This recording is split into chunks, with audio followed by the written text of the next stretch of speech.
Me han pedido que les hable de la paz interior y de la oración del corazón. Y para empezar nuestra reflexión, a modo también de oración, vamos a leer algunos versículos del Evangelio según San Juan, capítulo 16. En el nombre del Padre, del Hijo y del Espíritu Santo. Amén. En verdad os digo que lloraréis y os lamentaréis, y el mundo se alegrará. Estaréis tristes, pero vuestra tristeza se convertirá en gozo. También vosotros estáis tristes ahora, pero volveré a veros y se alegrará vuestro corazón. Y vuestra alegría nadie os la podrá quitar. Aquel día no me preguntaréis nada, en verdad os digo, lo que pidáis al Padre os lo dará en mi nombre. Hasta ahora no la habéis pedido en mi nombre. Pedid y recibiréis, para que vuestro gozo sea colmado. Os he dicho todo esto en parábolas. Se acerca la hora en que ya no os hablaré en parábolas, sino con toda claridad os hablaré acerca del Padre. Salí del Padre y he venido al mundo. Ahora dejo otra vez el mundo y voy al Padre. ¿Ahora creéis? Mirad que llega la hora, y ha llegado ya, en que os dispersaréis cada uno por vuestro lado, y me dejaréis solo. Pero no estoy solo, porque el Padre está conmigo. Os he dicho estas cosas para que tengáis paz en mí. En el mundo tendréis tribulación, pero ánimo, yo he vencido al mundo. Como podemos ver en estos extractos que no le dio todo de manera continua, en estos extractos de este capítulo, salen a la luz muchos de los que serán los temas centrales de la vida espiritual de los primeros cristianos, de los primeros maestros de la vida espiritual, en realidad toda la iglesia hasta nuestros días. Es decir, esta tensión continua que hay entre la presencia del Señor y su a veces aparente ausencia o ausencia efectiva.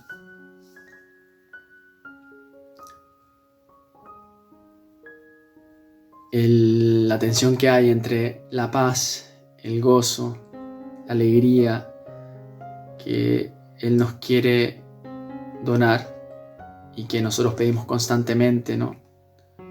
Cada vez en la misa, mi paz os dejo, mi paz os doy.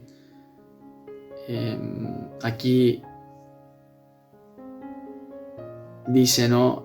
Para que tengáis paz en mí, o para que vuestro gozo sea colmado, o esta alegría que nadie os podrá quitar, esta tensión entre estos dones que son típicamente los dones del Espíritu, el gozo, la paz, la alegría, la fidelidad, el dominio de uno mismo, etc. Y en cambio, por otro lado, muchas de las experiencias que todavía tenemos en el mundo, la tribulación, la dispersión. Aquí también el Señor menciona la soledad, la tristeza. Y la gran pregunta que tenemos que hacernos, y que en realidad es la que se han hecho y también los padres, como decía antes, los maestros de la vida espiritual. Voy a hablar de manera muy genérica porque cada maestro, cada autor, cada teólogo es realmente un mundo y cada uno propone siempre cosas muy particulares, declinaciones muy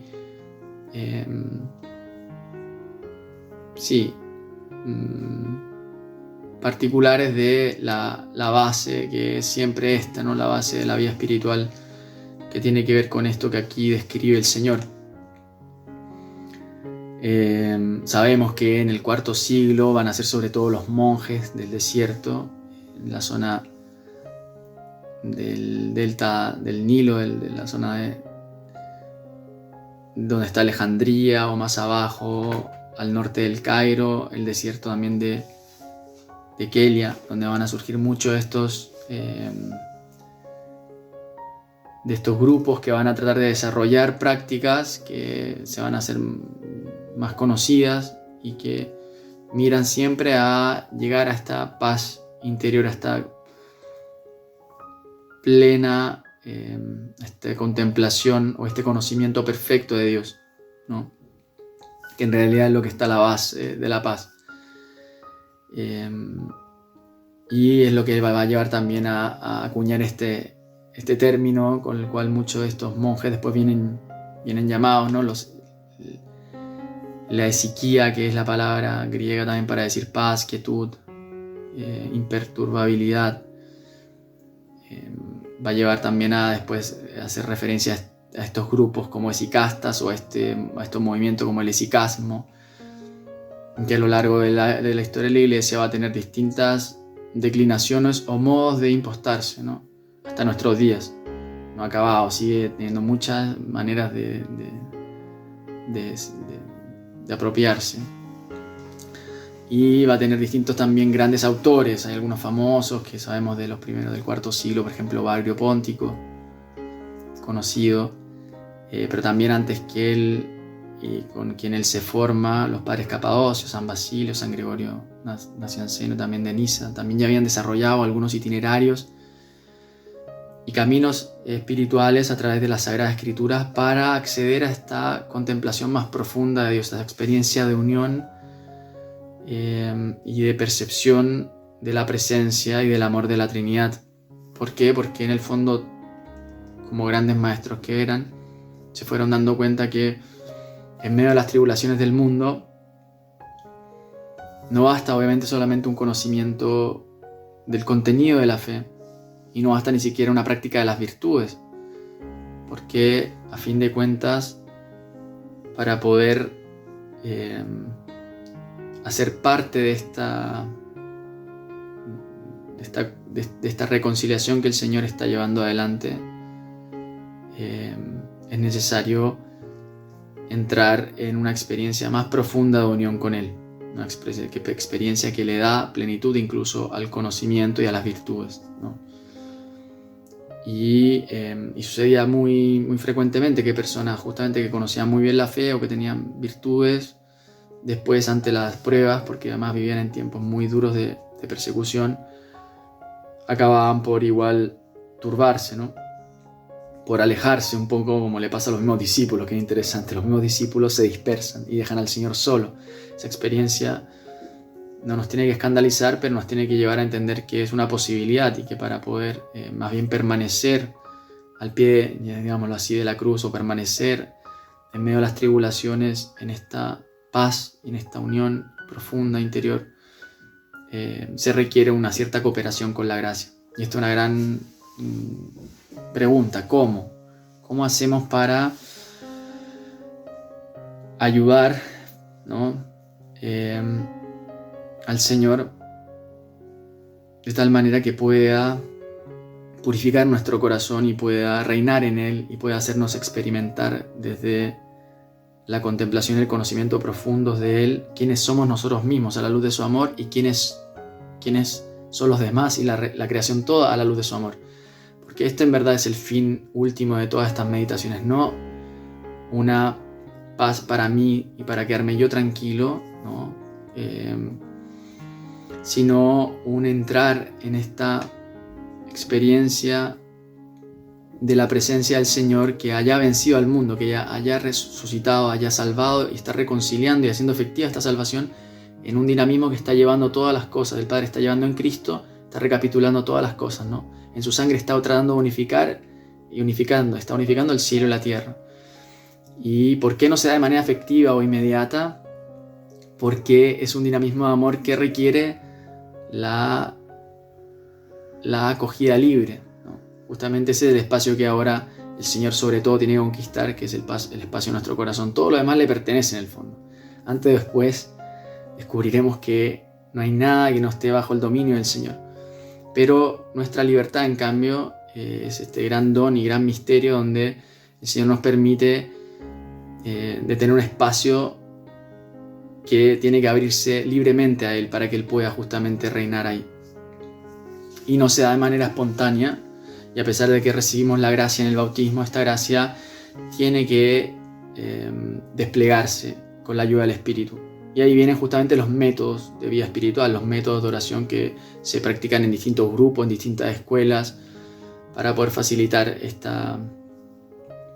este despliegue de la gracia bautismal en nuestra vida y para poder participar cada vez más conscientemente de este dinamismo que, como dice acá el Señor, es un gozo que tiene que todavía colmarse, ¿no? Es una tristeza que tiene que ser superada por una alegría no momentánea, porque justamente vivimos en un mundo lleno todavía de rupturas a causa de que tantas veces no acogemos de manera correcta este don o esta gracia, y por ende el Espíritu no puede simplemente imponerse, tiene que aceptar esta gradualidad y este tiempo, y en esta transición se genera todavía una tensión, un combate espiritual entre lo que Dios quiere, la voluntad del Padre que está tratando de hacerse efectiva y está tratando de llevar a la unidad, ¿no?, su iglesia y con su iglesia el mundo.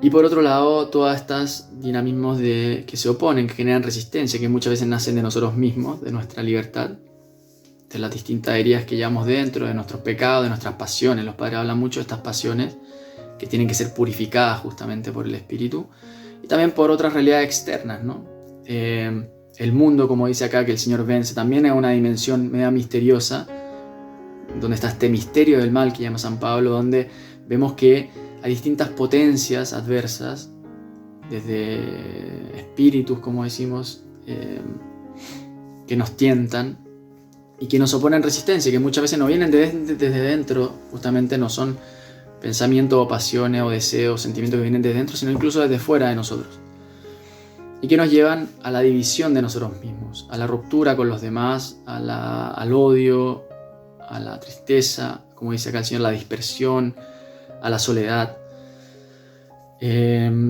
o también a cometer distintos actos malos que los padres llaman justamente estos pensamientos malos, ¿no?, que después toman carne porque nacen y se ramifican en nuestro corazón y después se hacen vida en nuestro día a día. Y de hecho, en este camino que se propone, este camino para alcanzar la paz, más allá de las distintas y diversas apropiaciones que hay, siempre hay puntos que son claves. Uno de ellos, por ejemplo, es el poder estar en un espacio de recogimiento para poder entrar en uno mismo, y desde las profundidades conocer a Dios, porque en Dios justamente es que accedemos a la verdad de nosotros mismos, y Él nos revela también el sentido último de los demás seres, de la creación toda. Y esto es muy interesante porque en el fondo, una vez más, es una paz que nos abre más bien a la verdad de todo, del todo, y no que nos deja aislados, sino que nos permite después actuar en el mundo sin ser del mundo. Nos permite saber discernir lo que es bueno y lo que es malo, y así colaboramos, ayudamos al Señor a poder santificar el mundo, ¿no?, a través de nosotros, que es algo que también Él dice justo después en la oración de Juan 17, cuando reza por sus discípulos, y dice: ellos no son del mundo como yo no soy del mundo, santifícalos en la verdad, tu palabra es verdad. Como tú me has enviado al mundo, yo también los he enviado al mundo. Y por ellos me santifico a mí mismo, para que ellos también sean santificados en la verdad. Y esto es muy interesante porque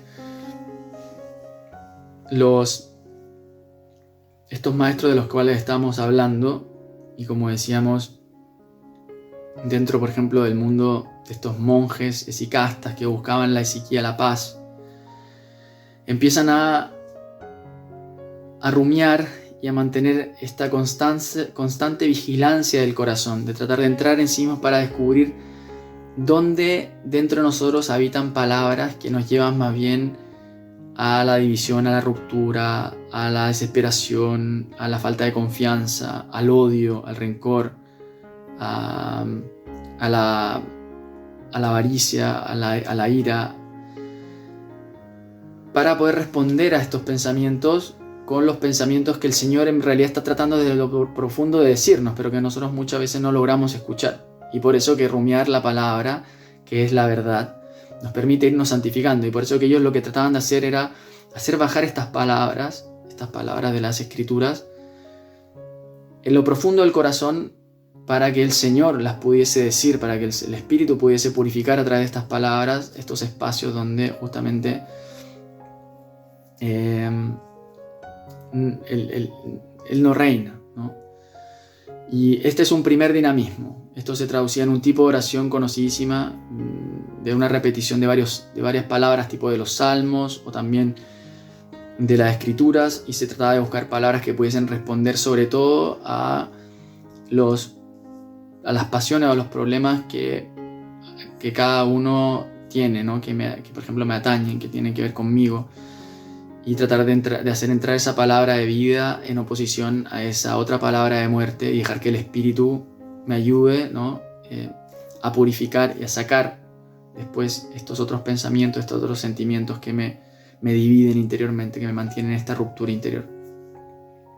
Eso es interesante porque en el fondo no se trata de yo con mis fuerzas, sino es yo que trato de darle voz, de facilitarle esta acción al Espíritu, que en realidad está hablando con la palabra en mí desde siempre, pero que nosotros tenemos mucha dificultad, digamos, a escucharlo, y por eso que el Señor nos deja su palabra para poder apoyarnos en ella y a través de ella escuchar al Espíritu, ¿no? Y lo mismo después sucede con la oración del nombre de Jesús, que es esta famosa oración que mira o que busca alcanzar también la paz del corazón, y que consiste en la repetición constante del nombre de Jesús. ¿En qué clave, en qué forma? Ahora lo voy a explicar. Y es interesante porque en realidad es algo que pide Jesús constantemente, como habíamos leído en San Juan acá, que decía: en verdad os digo, lo que pidáis al Padre os lo dará en mi nombre. Y el Señor repite constantemente esto de su nombre, cuando dos o más personas se reúnan en mi nombre, en el nombre de Jesús toda rodilla se dobla, ¿no? Como dice el himno a Filipenses. Y el nombre de Jesús es el centro de atención de muchos de estos pasajes del Nuevo Testamento, cuando se dice también: quien custodia mi palabra, el Padre os enviará en mi nombre al Espíritu, ¿no? Que recordará cada cosa, ¿no? Os enseñará todas las cosas. También ahí es impresionante esa parte, esa cita. Y quien custodia también la palabra de esta manera, ¿no? Y reza pidiendo en su nombre de esta manera, de manera espiritual, que ahora voy a explicar un poco mejor en qué consiste, justamente accede a la presencia de Dios en lo profundo del corazón. Dice Jesús justamente: el Padre y yo vendremos y haremos morada en él. Esta inhabitación trinitaria, ¿no? Del Padre, el Hijo y el Espíritu, que recuerda cada cosa, nos permite justamente alcanzar lo que era el vértice de este camino espiritual, que es contemplar, que por contemplar no solamente una cosa intelectual, sino es todo el ser, es el corazón justamente, que es el centro de todo, del cuerpo, del alma, del espíritu. El corazón es lo que unifica todo, que pueda reposar y pueda contemplar en el silencio el amor de la Trinidad. Esta ciencia de la Trinidad, que también se llamaba, permite justamente acceder a la verdad de la creación y de nosotros mismos, y nos da justamente una luz nueva ante las cosas. No es una casualidad también que el bautismo venía llamado, era un rito de luz, de iluminación, ¿no? En la Pascua todo el tema de la luz era el centro de atención, y también venía llamado fotismos, el bautismo, como esta nueva luz que recibimos de Cristo, que con su amor, con su presencia, nos da acceso a una nueva mirada de las cosas. Porque obviamente no es que las tribulaciones acaban, no es que las dificultades desaparecen, pero podemos verlas en este marco más grande de un dinamismo de reconciliación que el Señor está llevando adelante, y podemos percibir este bien mayor que va haciendo fructificar la gracia a pesar de todo, ¿no? Incluso ahí donde abunda el pecado sigue sobreabundando la gracia, y allí donde vemos tanto mal, aún así todo va cooperando para el bien de los que aman al Señor, como dice también San Pablo en Romanos 8. Y es interesante por eso, porque los padres van desarrollando estos métodos que tienen que llevar a este punto, que es entrar en esta comunión trinitaria, esta comunión con el Padre, con el Hijo, con el Espíritu Santo, para que nos recuerden y nos enseñen cada cosa. La palabra, la meditación de la palabra, mira eso, mira ese contacto profundo. Y la repetición del nombre de Jesús entonces se tiene que entender en esta clave, no como simplemente una palabra que se repite como una especie de sugestión externa o formal, sino como un invocar la presencia, que Jesús lo pide constantemente, del Señor, porque el nombre está vinculado a la persona, y en el tiempo de Jesús esto era mucho más presente que en nuestro tiempo. Invocar su nombre es realmente hacer presente Jesús en nosotros. Y los padres, cuando repetían constantemente este nombre de Jesús, que se fue, como digo, después formalizando en esta especie de fórmula clásica de devoción, que es Señor Jesús, ten piedad de mí, y lo repetían constantemente durante el día. O también repetían, Señor Jesús, Hijo de David, ten piedad de mí, pecador. Iban añadiendo distintas frases según también cómo las encontramos en los evangelios, en la boca de distintas personas que le piden al Señor, como los ciegos, por ejemplo, justamente la luz. Hazme contemplar, no solamente entender la fe, no solamente ganar virtudes, sino hazme contemplar con la luz de tu amor la verdad de la realidad, para que yo pueda participar plenamente, espiritualmente, de esta reconciliación que está haciendo, que está llevando toda la creación hacia su plenitud, más allá que todavía gime, como dice San Pablo también, con dolores, ¿no? Y todavía percibimos esta rebelión, esta tensión, esta lucha, pero si vamos cooperando, colaborando y generando estos espacios de recogimiento, estos espacios de quietud, de paz, para poder escucharnos en las profundidades de nuestro corazón, y vamos por un lado, sea que utilicemos las escrituras con distintas frases, que también se puede hacer repitiéndolas en silencio, incluso con el respiro. De hecho, en otro momento, porque ahora se nos acabó el tiempo, podríamos ver cómo se desarrollan muchas de estas técnicas a lo largo de los siglos, y algunas de ellas incluso se van vinculando también a técnicas de respiración para poder facilitar este efecto de recogernos y poder escuchar en las profundidades, ¿no? Esta voz, esta palabra que no tiene que resonar solamente acá en la mente, sino que el intelecto tiene que reposar en las profundidades del corazón, para que el espíritu de verdad pueda, a través de esas palabras de vida, purificar en nuestro corazón. Cuando el corazón se purifica,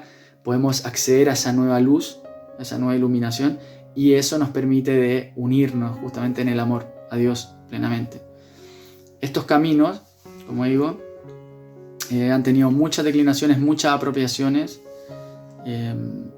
y hasta el día de hoy, hasta hace poco, hay un famoso libro, Relatos de un peregrino ruso, donde incluso un laico en la Rusia del siglo XIX, si no me equivoco, busca también esta oración incesante para poder vivir constantemente en la presencia de Dios, ¿no? En la memoria de Dios.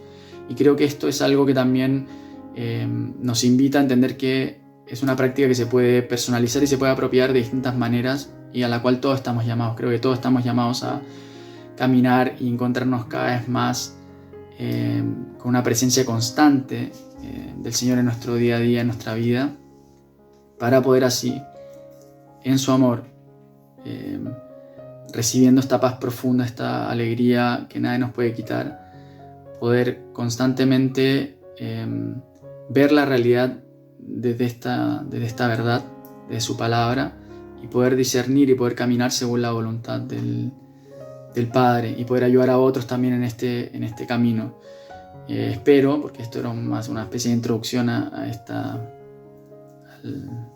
los puntos, digamos, fundamentales de estas prácticas. Espero que en otro momento podamos ver también a algunos autores más de cerca y poder ver cómo proponían distintos los consejos o los itinerarios que ellos van promoviendo. Por ahora los dejo con esto, porque el tiempo ya se nos acabó, y los invito a terminar este momento de reflexión, de meditación, con un Gloria al Padre, para que le pidamos justamente a la Santa Trinidad que nos abra a este amor a la luz de su verdad. Gloria al Padre, al Hijo y al Espíritu Santo, como era en el principio, ahora y siempre, por los siglos de los siglos. Amén. En el nombre del Padre, del Hijo y del Espíritu Santo. Amén.